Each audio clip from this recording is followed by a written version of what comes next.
He's Nick, I'm Matt, and we're insufficient. Oh, Matthew.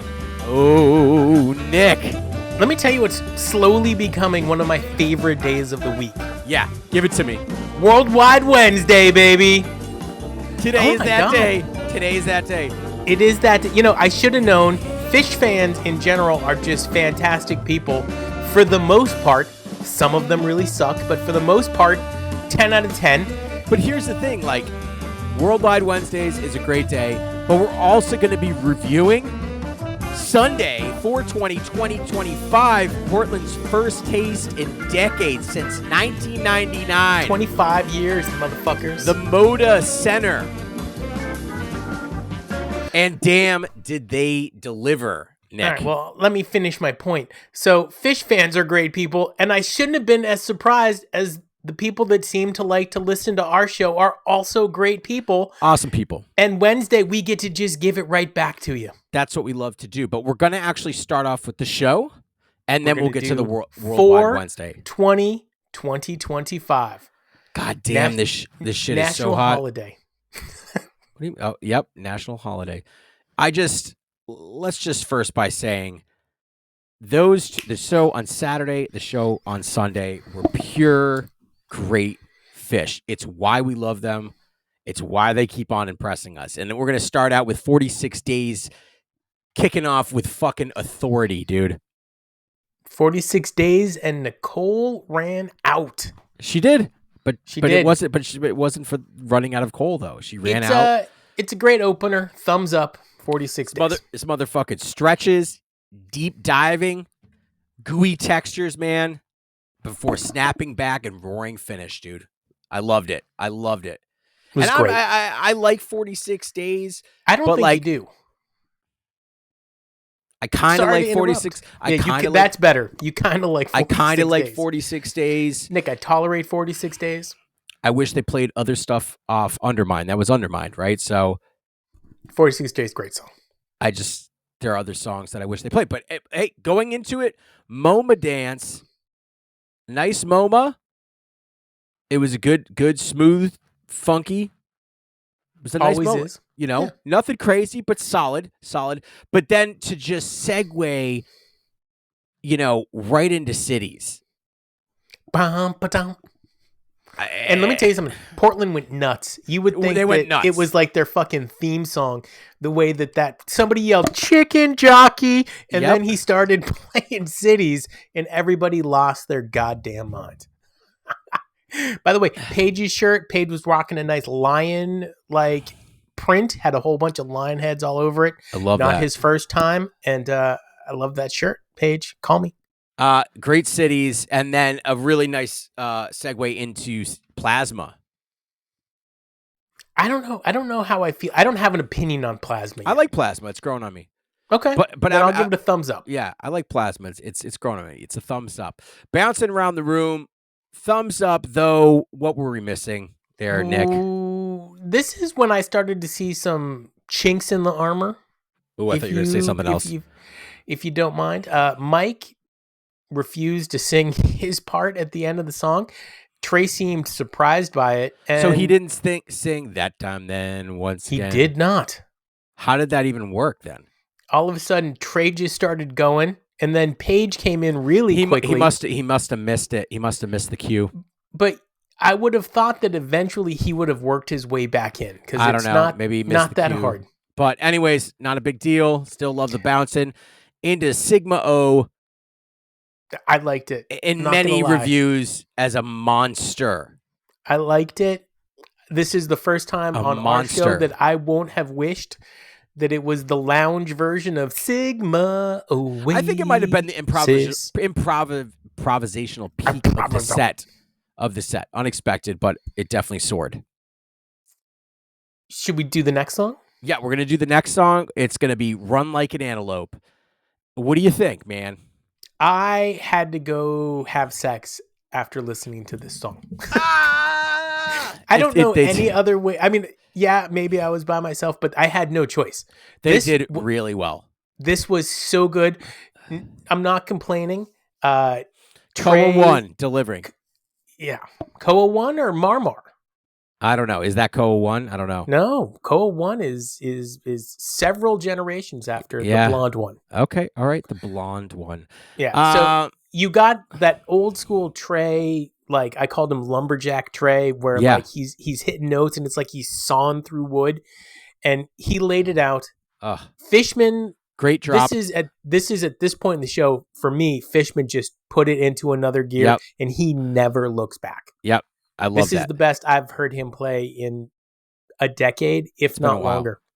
And right into Santos. I think, listen, I'm not big onto the Santos. I think it's overplayed, but great way to end this set. I thought it was a good high energy, make you feel good, like put a stamp on it, man. This is what sex smells like. And it was amazing. Nobody wants to know what sex smells like. Unless it's with the person you like to smell that sex from.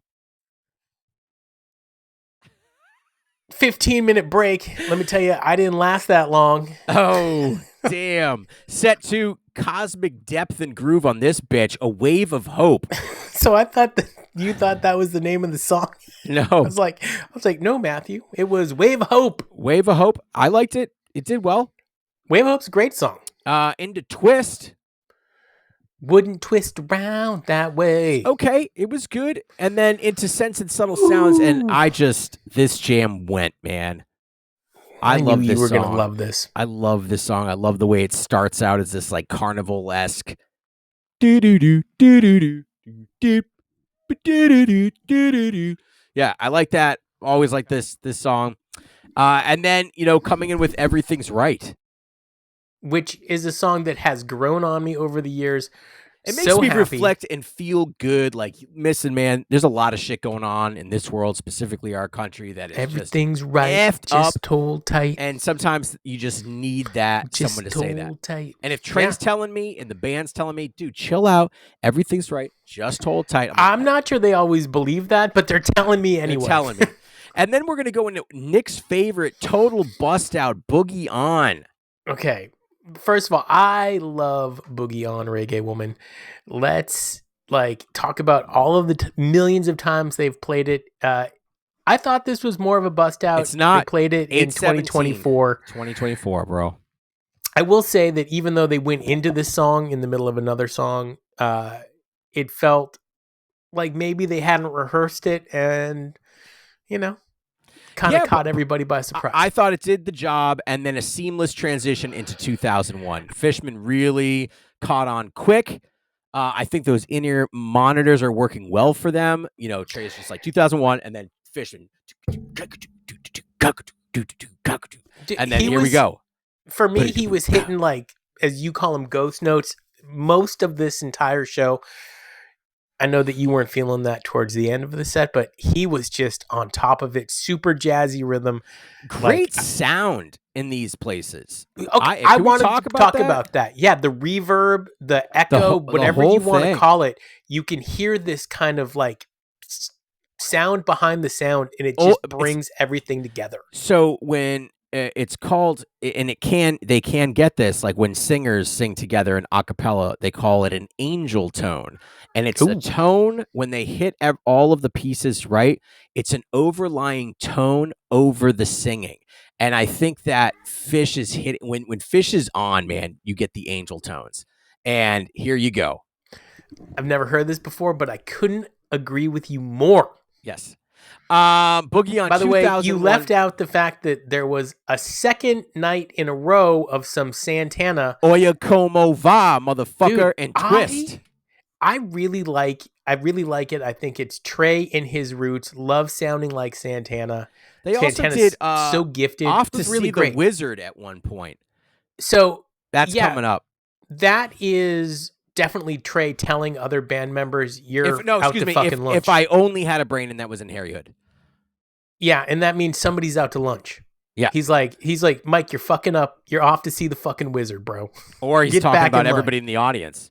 These guys are off to see the fucking Wizard. I don't think so. I think it's and that's Trey's been doing it a lot, where he's changing tones, where he's kind of playing a chord and he starts hitting it a little harder, and then all of a sudden Fishman jumps on it, and eventually Trey's Page just joins. Feeling it, man. I do. I'm going to harken back to the fact that you said that it had a lot to do with the acoustic. Yeah, and I think so too. But moving on, So out of 2001, nice toned down Life Beyond the Dream. I will always take that, especially in a set. I'd rather take it. The dream. I'd rather take it in a set as a You subdued would? moment than as a closer. Yeah. Oh yeah, you'd love to take it in a set. Now this Harry Hood. I'm gonna be quiet during this entire song. The stretch was all about the funk and feels in this, man. They nailed the set parts, which just is really teeing the layup for what comes to Page calls it the beautiful part. I might call it section F because they have so many sections, right? And it just comes in nice. It's not that, you know how Fishman will usually keep the ride going, and he's got it like that. He's got what's called a sizzle, and you hear the sizzling over the top while Trey does the quiet notes. Page comes in on the keyboard and they take it off. Nope. Fishman's like, I'm going to do like a fucking African Sango groove. And that's what he did. And he kind of kept going. And then Trey was feeding off and it just built and it was really done well. I really fucking liked it. Great Harry Hood. Love it. Great Harry Hood. That was weird that you were just like, no, look, it's your favorite song, and you have giant opinions on Harry Hoods, so I want to hear them, and so does everybody at home. And teasing if I only had a brain, but again, listen back to the Harry Hood. I listened to it twice today. Again, I'm never a fan of Fishman missing out the ghost notes and like the E section or whatever the fuck it is, but they've seen, I talked to you about this earlier. They've been cutting away some parts and just basically, this is what we need to get the song done. And that's what they play. Or they're just trying to change shit up because they played it so many times. But anyways, moving on. Great. With the exception of Harry Hood, I felt like Fishman was he was on hitting ghost notes, crazy rhythms. Not a lot of ghost notes, but really just coming through with the groove. It's like somebody gave him a fucking Red Bull. I don't know. Coming on with the groove, dude. He was in the back. He was in the backbeat, man. Best I've heard him in a decade. Encore, rock anthem, send off, Wilson. And Nick's favorite Type 1, Slave to the Traffic Light. So let's talk about this Slave. One of the most beautiful things for me in Slave is after you get through the set part and you've just seen the city and the zoo, everything cuts out. Right. And then it comes back with Fishman and it comes back with Mike. And the two of them play for, just long enough until Page joins in. And now for the remainder of this kind of buildup, Trey isn't actually playing. He's just kind of weaving his way in and out, but slowly. Trey did not wait tonight. He went in and he went in hard. And for me, I just felt like he was feeling himself too much and it took away the beauty. And so my only complaint, and I do so... You have a complaint? Humbly, to what has been 3 nights that have been amazing in a row, is that I felt like Page wasn't really playing his part because Trey was just so loud in such a great way. And I was looking for it in Slave, and I didn't get it. I think, sometimes recently Page has been the leader, and he was more than happy to let Trey sit in that spot where he belongs.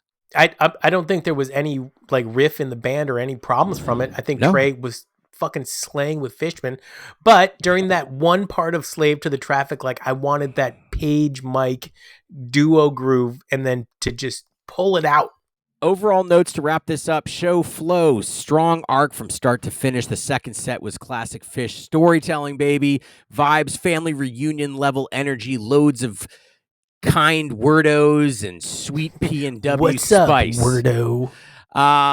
Highlights, Sigma O, set 1, twist into sense into everything's right in set 2, boogie on into 2000, Hood, encore teases and transitions, chef's kiss. So, listen, Worldwide Wednesday. Let's go. Right? Worldwide it's Wednesday. Wednesday. We go worldwide every day, every other day, a couple times a week. We reach out to you through our social media and we say, hey, what's on your mind? Sometimes we give you a question, and you're kind enough to always answer. Sometimes. They always answer. Yeah. Whether or not we like the answers is a different thing. Sometimes. I think we usually like it. Sometimes you say no to people, which makes me laugh. Okay, like, here we no. go. Here we go. So the question, do jam bands actually suck at writing songs? People were opinionated on this. Yeah. Top comments. Taylor Lately. Widespread Panic writes good songs. That one got Agreed. 12 likes for that. Hey, nice job. TJ1138. Panic.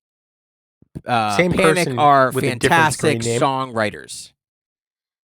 Widespread Panic is again. Widespread Panic a jam band or just weird? No, they're a jam band. I think they're just weird. They're good. Mark Cole 303. Robert Hunter is one of the greatest songwriters that has ever lived. So we're talking about the dead. Time out. Robert Hunter wrote poetry. Yes, he did. FYI guy. But they were great. And lyrics. he's a great poet. So great lyrics though. Hey, gone are the days. B. Morel 24. Not the strongest genre for lyrics, to be sure. That doesn't mean they are bad songs though. And I think we did, by the way, qualified this question saying not Phish. Because I think we all agree that Trey, Tom, Scott, even Mike can really put out some great These ones kind of get me. Petty Jones, Brandon Bayless from Humphreys McGee is a very talented lyricist. I'm going to disagree. Humphreys McGee is not a good songwriting team. They're great. They are really good musicians. They are very good musicians. I don't even know who they are. At Nick, I like Mo. The way it cuts is very misleading. Dude, you're such a putz. Well, in the cut, you do not like Mo. No, that's not true. I listen to Mo sometimes. Ugh. But the way that cut came out on the post, it sounded like I was me bashing on Mo for like 30 seconds. That's not my vibe. And if you listen to the whole thing, I didn't shit on Mo completely. That was my point. Yeah, so that's, those are the highlights. Takeaways, Widespread Panic and Humphreys McGee got lots of love. Mo fans came up to fight. Multiple people agreed with the Grateful Dead and Robert Hunter. That's basically, that's the overall for this. That is the overall, Nick. That's great.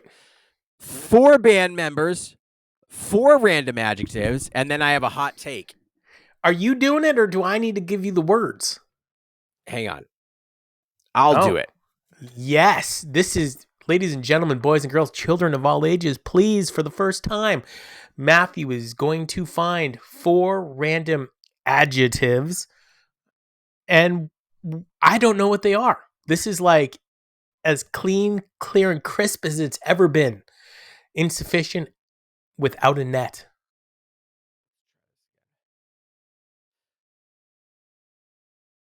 Bizarre.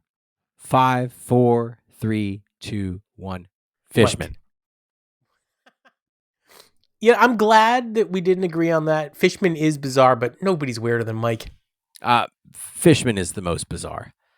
I don't know. Fishman was climbing on a bus, and Mike's like, Fishman's doing something bad. I hear bizarre. Music. I don't know why I hear music. Are you I hear music because we're a music podcast. Okay. Toothsome. Toothsome? Toothsome. 5, 4, 3, 2, 1. Trey. Page. Trey's okay. Always. Trey does. I don't think teeth. Toothsome means that they're showing a lot of teeth. No, I'm just taking it literally. Okay. I think it's like, isn't it like aggressive? I'm going to say Page either way. Eastern. 3. I wish I had saved Mike. 3, 2, 1. Mike. I got to go with Trey. All right, but Mike's got the Eastern European thing going on.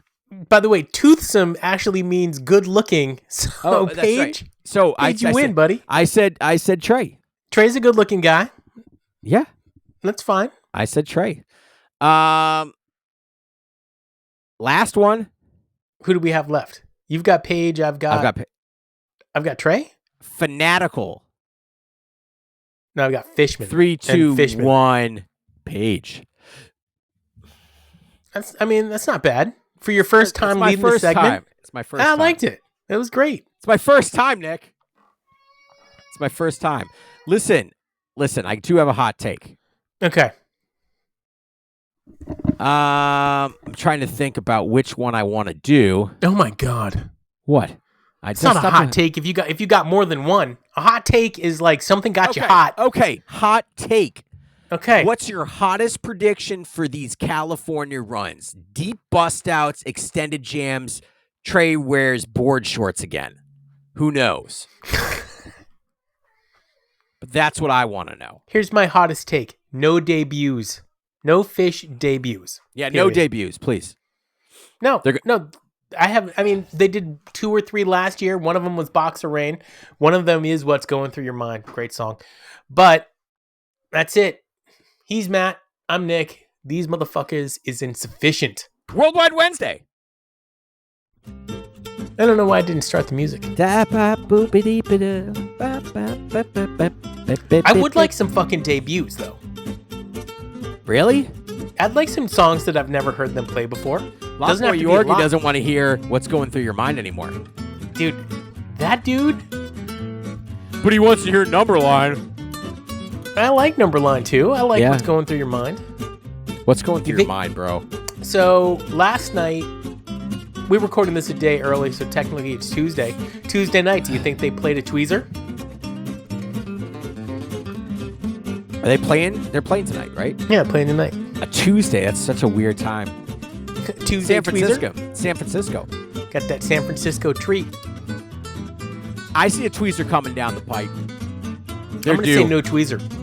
They're due. No tweezer, but a Walfredo. Just to